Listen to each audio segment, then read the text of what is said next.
So good morning. First of all, I would like to thank the organizer for giving me the opportunity to present one of our projects that we developed in Enzo Lali's group that aims to study the role of SF1 in the pathogenesis of adrenocortical tumors. So SF1 is an important transcription factor that plays an important role in adrenal and gonadal development and steroidogenesis. There are many levels of regulation of SF1, and gene dosage is an important one, as we know that in mice, alteration of SF1 dosage leads to important defect. Mice lacking SF1 present a complete agenesis of adrenal and gonads, and in human, SF1 mutation leads to different degrees of adrenal failure and gonadal degenesis. So the role of SF1 on adrenal growth has a particular relevance to better understand the mechanism of adrenocortical tumorigenesis. And important lessons come from childhood adrenocortical tumors, where SF1 gene amplification has been described in tumors by our colleagues Bonal Figueiredo in southern of Brazil. And this SF1 gene amplification has been associated with SF1 overexpression. So to better understand the role of SF1 dosage in adrenocortical tumorigenesis, we developed different models, a cellular model, and we studied SF1 transgenic mice that have been developed by our collaborators, Leslie Eckert, in University of Kansas. So we first established a cellular model that overexpressed SF1 in a doxycycline manner by using the T-Rex system. As you can see in the Western blot, we see clearly that the doxycycline treatment induced SF1 expression. So we then analyzed the impact of SF1 overexpression on proliferation, and we observed that doxycycline treatment that induced SF1 overexpression increased proliferation, and that increase of proliferation is associated with a reduction of apoptosis. And we have shown that the IF2 domain of the nuclear receptor is very important to observe the effect of SF1 on proliferation. And interestingly, we observed that SF1 transgenic mice develop adrenocortical tumors. And further studies by Martin Fassner's groups have shown that SF1 is a stage-independent poor prognostic marker in adult adrenocortical tumors. So altogether, this data show clearly that SF1 dosage is a critical factor in adrenocortical tumorigenesis.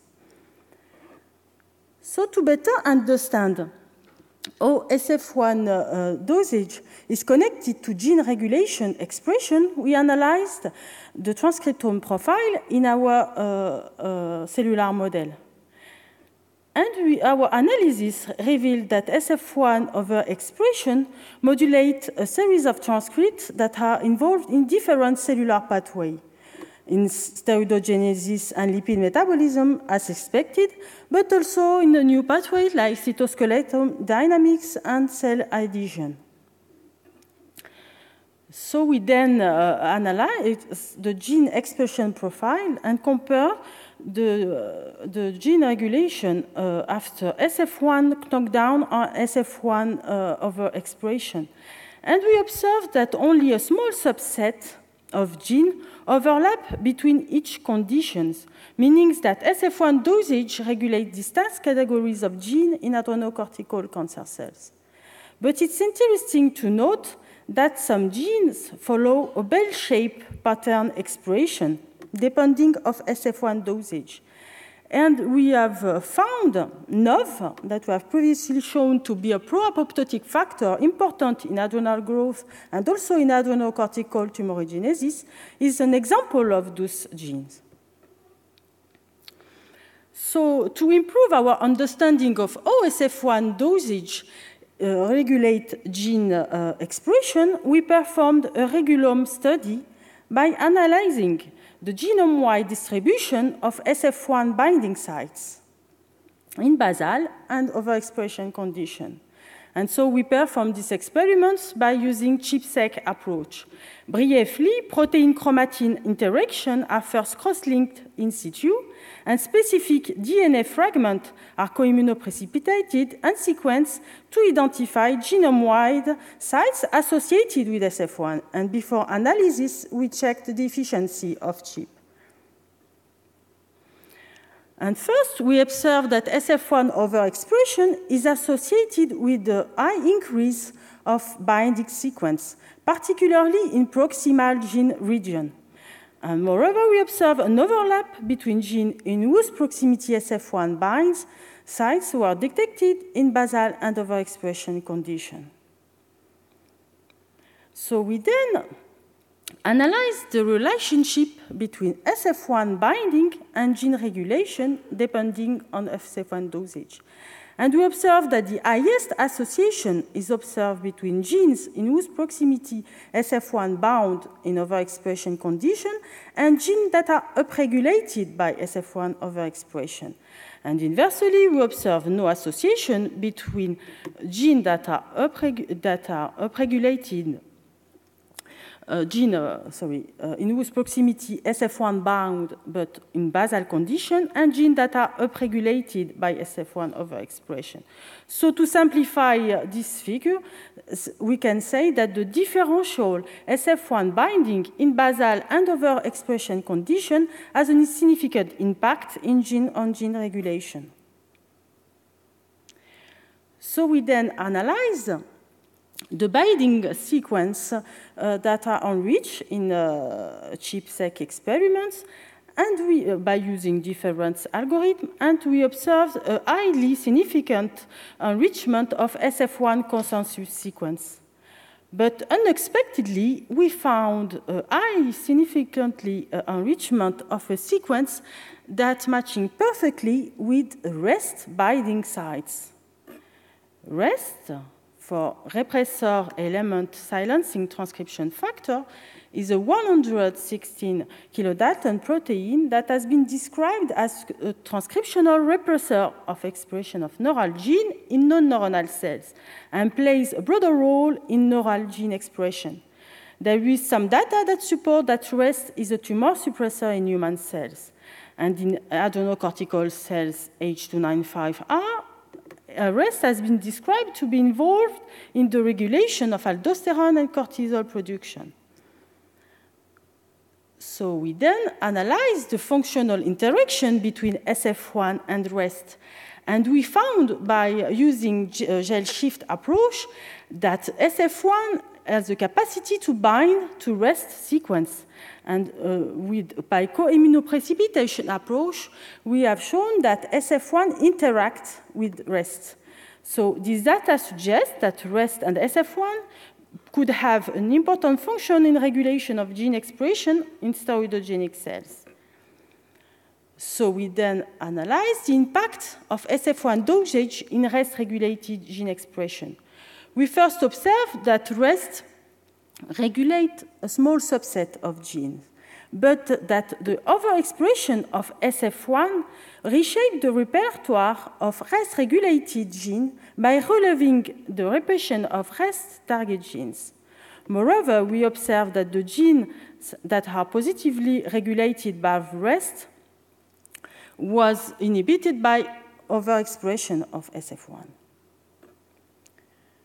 So all these data show clearly that SF1 dosage has an important role in adrenocortical tumorigenesis, but in the regulation of different target genes.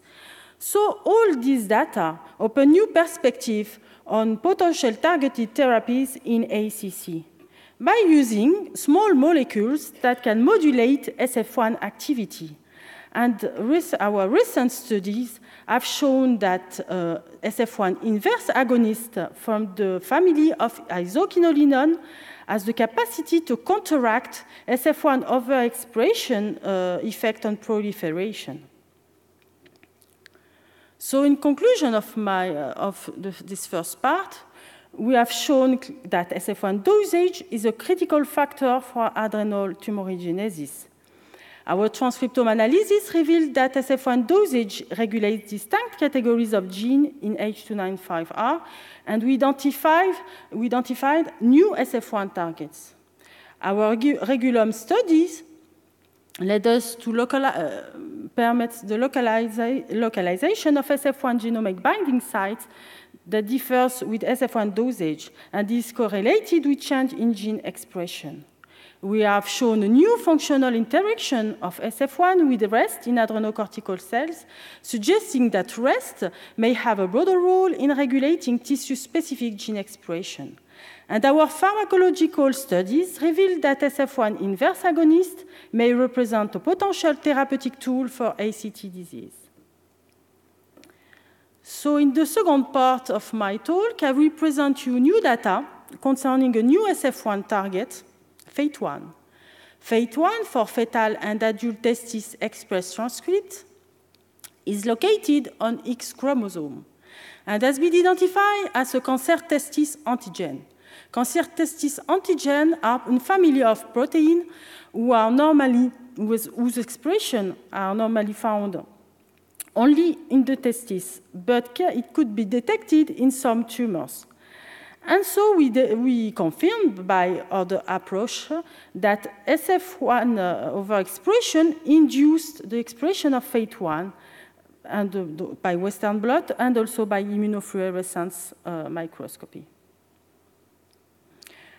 And interestingly, in collaboration with Silvius Berra and Martin Farsnartz in Würzburg, we observe a night FATE1 expression in adrenocortical carcinoma compared with adrenocortical adenoma and normal tissue, testis being the positive control for staining. And importantly, we have shown that high FATE1 expression is associated with a poor clinical outcome in patients. So we first analyzed the FATE1 subcellular localization in adrenocortical cells by using different approaches, biochemical approach and immunofluorescence approach. And we have observed that FATE1 is enriched in AV membrane that contains mitochondria, and we clearly show that FATE1 co-localized perfectly with mitochondria, partially with ER and not with the Golgi. And we confirm this mitochondrial localization by using electron microscopy when we can observe that FATE1 is localized at the outer part of mitochondria. So by generating different protein constructs fused with GFP, we have shown that the C-terminal part of the protein is sufficient to target FATE1 to mitochondria. And so we then characterize the topology of FATE1 by using proteinase K treatment approach on intact mitochondria and alkaline extraction. And these experiments shows that FATE1 is an outer mitochondrial membrane that is anchored to the outer mitochondrial membrane via its C-terminal domain. So we then analyzed the impact of FATE1 expression on mitochondrial morphology. And interestingly, in clones that overexpress FATE1 in doxycycline manner and in our cellular model that overexpress SF1, we observe that FATE1 promotes mitochondrial fusion. So to better understand the role of FATE1 on adrenocortical cells, we performed immunoprecipitation analysis coupled with tandem mass spectrometry analysis. And we isolated many proteins that are localized in mitochondria and on ER, including ER chaperone. So this data prompted us to investigate the localization of FATE1 in the structure in contact sites between ER and mitochondria that is called MAM. MAM are mitochondrial-associated membrane that are structural contacts that are very important in metabolism, in cell survival, and cell death, as well as intracellular calcium signaling.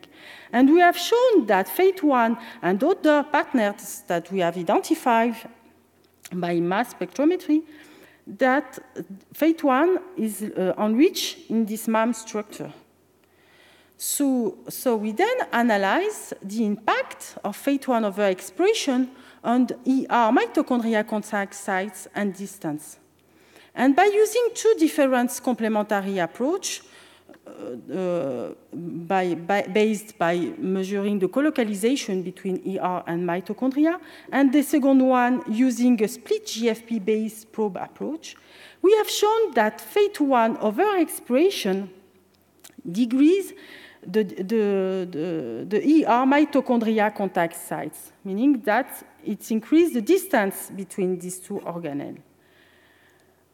So in collaboration with Professor Rizzuto and Veronica Granatiero in Padova, we analyzed the effect of FATE1 on cytosolic and mitochondrial calcium uptake by using aquarine probe approach. So we performed this measurement in different clones, the parental clone, the clone that overexpressed SF1, and two clones that overexpressed FATE1. And we observed that FATE1 overexpression decreases in the three clones mitochondrial calcium uptake without affecting cytosolic calcium. And interestingly, the FATE1 knockdown approach, by using the knockdown approach, we have shown that when we knock down FATE1, we observe an increase of mitochondrial calcium uptake without any effect of cytosolic calcium. So taking enough on account, when we observed this effect on calcium mitochondrial uptake, we then analyzed the impact of FATE1 overexpression on response on apoptotic stimuli and mitotan treatment, mitotan being the current therapy for ACC. And interestingly, we observed that FATE1 overexpression exerts a protective effect against apoptotic stimuli induced by hydrogen peroxide, and also a protective effect against mitotan treatment. And inversely, the knockdown of FATE1 increased the sensitivity of the cells to treatment to oxidative stress and treatment with mitotan. So to summarize our results, we have shown that FATE1 overexpression increased distance between ER and mitochondria and decrease the mitochondrial calcium intake. And so this mechanism is involved in the resistance of cancer cells to oxidative stress and chemotherapeutic treatment. So, in conclusion, we have shown that FATE1 is a new SF1 target that is highly expressed in adrenocortical carcinoma. We have shown that FATE1 is an integral outer mitochondrial membrane protein that is enriched in this MAM structure and is involved in mitochondrial calcium uptake through modulation of ER mitochondria contact sites. We have shown that the upregulation of FATE1 expression represents a novel mechanism of regulation of apoptosis used by adrenocortical cells in cell death resistance caused by oxidative stress and chemotherapeutic drugs. And so the identification of new SF1 target could help us to improve the diagnosis of ACC and to develop new strategies for cancer treatment. So now I want to thank the group of Enzo Lali, so particularly Enzo Lali. It's a great pleasure for me to work with him since the beginning of this story. So thank you, Enzo. I would like to thank our collaborator, Bonal Figueiredo from Curitiba in Brazil, our collaborator for the University of Turin, Marco Volante and Mauro Papotti, Martin Farsnart and Silvius Bera from the University of Würzburg, and Rosario Rizzuto and Veronica Granatiero from the University of Padova. Thank you for your attention.